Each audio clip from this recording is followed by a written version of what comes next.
بسم اللہ الرحمن الرحیم۔ تھک گئے ہو؟ دیکھو، پریشان مت ہونا، وہ اپنے بندے کو مسلسل تکلیف میں نہیں رکھتا۔ راحتیں جلد نصیب ہوں گی انشاءاللہ۔ اللہ تعالیٰ تمہیں اتنا نوازے گا کہ تم آزمائش کا دکھ بھی بھول جاؤ گے۔ تم کیوں گھبراتے ہو مقدر کے فیصلوں پر؟ کیا تم نہیں جانتے تمہارا رب غفور الرحیم ہے؟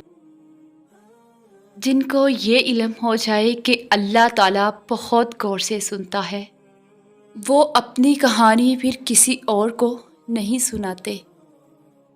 مجھے رب کی ذات پر اتنا یقین ہے کہ اگر آج وہ مجھے کانٹوں سے گزار رہا ہے تو یقیناً گلابوں تک پہنچانے کے لیے۔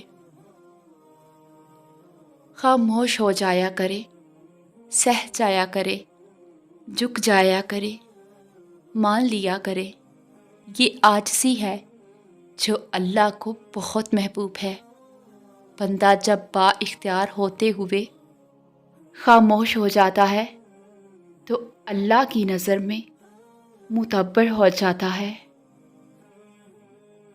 انسان کا زوال تب شروع ہوتا ہے جب وہ اپنے مخلص لوگوں سے منافقت شروع کر دیتا ہے۔ بعض لوگوں کی پرسکون طبیعت ان کے اچھا ہونے کی دلیل نہیں۔ نشانہ باز جب پرسکون دکھائی دے تو سمجھ لیں وہ تسلی کر چکا ہے کہ اس کا شکار گر چکا ہے۔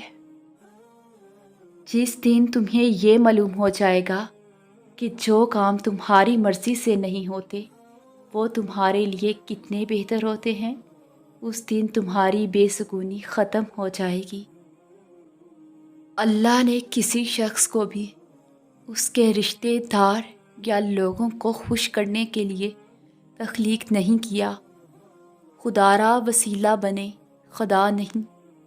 دوسروں کی زندگیوں کا فیصلہ اپنے ہاتھ میں لینا چھوڑ دیں۔ اپنوں کی زندگیوں اور خوشیوں کا قاتل بننا چھوڑ دیں، کیونکہ جہاں بھی قیدی بنانے کی کوشش کی جائے گی، آزادی ضرور جنم لے گی۔ زبردستی کسی پر مسلط ہونے سے لاکھ بہتر ہے کہ اپنی ذات کے ٹوٹے ہوئے ٹکڑے اٹھائیں اور الگ ہو جائیں۔ انسان کو کسی حد تک اکیلا رہنا بھی سیکھنا چاہیے، کیونکہ کیا پتہ کون کب کہاں ساتھ چھوڑ جائے۔ مجھے اس کے سامنے بولنا پسند ہے کیونکہ میرا رب مجھے بہت غور سے سنتا ہے۔ کچھ راستوں کے خاردار ہوتے ہوئے بھی ہم اتنے خوش خیال ہوتے ہیں کہ سفر کی کٹھنائیوں کی پرواہ کم ہی ہوتی ہے۔ بس نکل پڑتے ہیں سفر پر۔ زندگی میں ہم کتنے صحیح اور کتنے غلط ہیں یہ صرف میرا اللہ ہی جانتا ہے۔ روتے وہی ہیں جنہوں نے رشتہ دل سے نبھایا ہوتا ہے، ورنہ مطلب کا رشتہ رکھنے والوں کی آنکھوں میں نہ تو شرم ہوتی ہے نہ ہی پانی۔ اور جب تمہیں لگے کہ تمہارا کوئی نہیں ہے تو آسمان کی طرف دیکھنا، وہاں وہ ہے جو ہمیشہ سے تمہارا تھا اور ہمیشہ رہے گا۔ کسی کو پسندیدہ بنا لینا اعلیٰ ظرفی ہے اور کسی کا پسندیدہ بن جانا خوش قسمتی ہے۔